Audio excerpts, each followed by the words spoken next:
একটা দেশে দুই ধরনের বৈষম্য থাকতে পারে না। বিএ পাইকে পদমর্যাদা দিয়ে তাদেরকে বেতন ভাতা দেওয়া হচ্ছে, অথচ আমাদের বেতন নামের যে ভাতা দেওয়া হচ্ছে যত কিঞ্চিত পরিমাণে, তাও এখন দেওয়া হচ্ছে না। আমরা এআই টেকনিশিয়ান পানি সম্পদ অধিদপ্তর কর্তৃক নিয়োজিত সারা বাংলাদেশের প্রতিটি ইউনিয়নে কাজ করে থাকি। আমরা পানি সম্পদ অধিদপ্তরের কৃত্রিম প্রজনন, ভ্যাকসিনেশন, প্রাণীজীব থেকে গুরুত্বপূর্ণ কাজটি করে থাকি। আমাদের এই প্রজেক্ট 1997 সাল থেকে শুরু হয়ে আজ অবধি চলছে।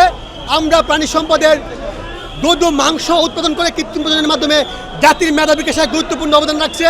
আমরা এই রাষ্ট্রের তথা প্রাণী সম্পদ অধিদপ্তরকে প্রতি বছর কোটি কোটি টাকা রাজস্ব দিচ্ছি। আমরা বছর শেষে জাতীয় অর্থনীতিতে প্রত্যক্ষ এবং পরোক্ষভাবে আমরা প্রায় 25,000 কোটি টাকা অবদান রাখছি। রূপায়ণ lake castle, welcome to the land of piece.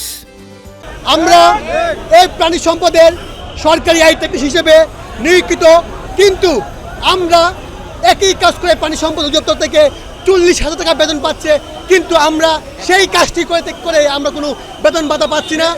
আমরা এই প্রাণী সম্পদের এক বিরল বৈষম্য রয়েছে। একই কাজ করে বেতন পাচ্ছে, একই কাজ করে বেতন পাচ্ছে না। আমরা এই প্রাণী সম্পদের দৃশ্যমান কাজটি করে থাকি। আমরা চাচ্ছি যে আমাদের একটি স্থায়ী কর্মসংস্থানের সুযোগ সৃষ্টি হোক।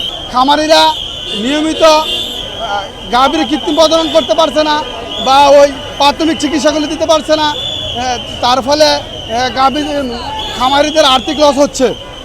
খামারিরা নিয়মিত আমাদের সেবা থেকে বঞ্চিত হচ্ছে। এর ফলে উৎপাদনটা হতে হবে, দেশের মানুষের দুধ এবং মাংস উৎপাদনটা হচ্ছে। আমরা যেহেতু এআই টেকনিশিয়ান, আমরা যেহেতু উৎপাদনে থাকবো না, তখন উৎপাদন অটোমেটিকলি লসে পড়বে। তার ফলে দেশের মানুষ দুধ এবং মাংস উৎপাদনে ব্যাহত হবে। আমরা এআই কাজ না করলে সরকারের কারো রেভিনিউ যাবে না, এবং ওই উৎপাদনে না থাকলে দুধ এবং মাংস উৎপাদন হবে না।